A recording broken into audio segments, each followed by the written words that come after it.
வாழ்க வளமுடன். சிவாய நம ஓம். அடியேன் உங்கள் சித்தன் சிவஸ்ரீ ஜெயப்பிரகாசம் பேசுகிறேன்.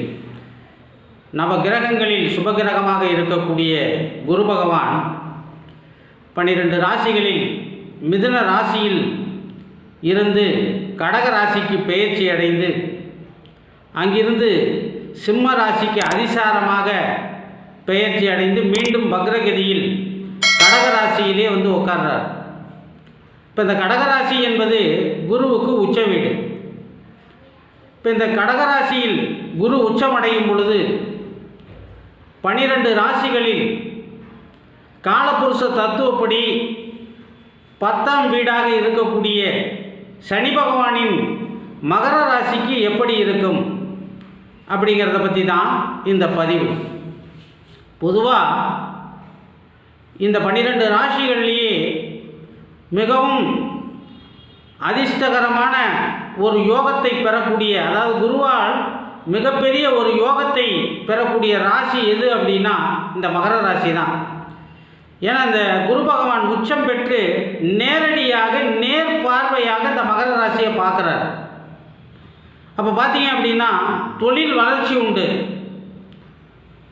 ஏதாவது வேலையில் இருந்தாங்க அப்படின்னா பதவி உயர்வு உண்டு, புகழ் உண்டு. அதே மாதிரி காதல் கைகூடும். திருமணம் நடக்காத இருப்பவர்களுக்கு, இதுவரையில் இருந்தவர்களுக்கு எல்லாம் ஆண் பெண் யாராக இருந்தாலும் கண்டிப்பாக திருமணம் நடக்கும். குழந்தை பாக்கியம் இல்லாதவர்களுக்கு இந்த வருடம் குழந்தை பாக்கியத்தை இந்த குரு பகவான் கொடுத்துருவார். குடும்பத்தில் பிரச்சனைகள் இருந்தால் அதெல்லாம் வந்து தீரக்கூடிய ஒரு காலகட்டம். நண்பர்கள் உறவினர்கள் எல்லாருமே வந்து இந்த மகர ராசிக்காரங்களுக்கு உதவி செய்வாங்க. வீடு கட்டும் யோகம், வண்டி வாகனம் வாங்கும் யோகம், மனை வாங்கும் யோகம் இதெல்லாம் உண்டு. அதே மாதிரி வெளிநாடு போகக்கூடிய அமைப்பு இந்த ஜாதகர்களுக்கு உண்டு. வெளிநாட்டுக்கு யாராவது இந்த மகர ராசியில் பிறந்தவங்க முயற்சி பண்ணாங்க அப்படின்னா இந்த வருடம் கண்டிப்பாக அவங்க இந்த வெளிநாட்டு வாய்ப்புகள் கிடைக்கும். அரசு வேலைக்கு காத்திருந்தவர்களுக்கு அரசு வேலை கிடைக்கும். பணப்புழக்கம் தாராளமாக இருக்கும். தொழில் வளர்ச்சி இருக்கும். அதே மாதிரி மாணவர்கள் நன்றாக படிப்பார்கள்.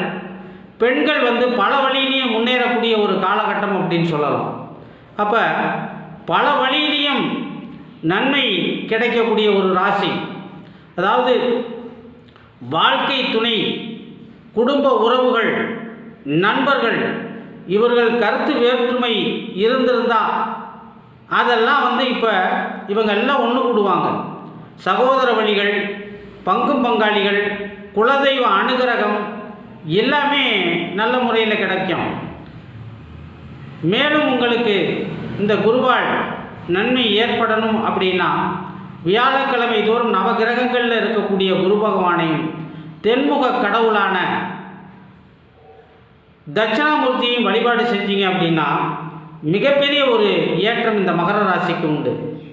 ஏன்னா இந்த மகர ராசிக்காரங்க ஒரு 10 வருட காலமாக ரொம்ப கஷ்டத்தில் இருந்திருப்பாங்க. 7.5 சனி, அதே மாதிரி இப்போ இந்த 2ல் ராகு இருக்கார். இதெல்லாம் வந்து இந்த குரு பகவான் அவங்களையெல்லாம் ஒரு கட்டுக்குள்ளே கொண்டு வந்த சனி, இந்த ராகு இவங்களெல்லாம் கட்டுக்குள்ளே கொண்டுட்டு வருவாங்க. மேலும் இன்னொரு விஷயம் என்ன அப்படின்னா இந்த மகர ராசியையும் இந்த குரு பகவான் பார்க்குறாரு. இந்த உச்சம் பெற்ற குரு தன்னுடைய வீட்டில் இருக்க மீன ராசியில் இருக்கக்கூடிய இந்த மகர ராசியின் அதிபதியான சனி பகவானையும் பார்க்குறாரு. அப்போ இரட்டிப்பு பலம் உண்டு. ராசியும் பார்க்குறாரு, ராசி அதிபதியும் பார்க்குறாரு.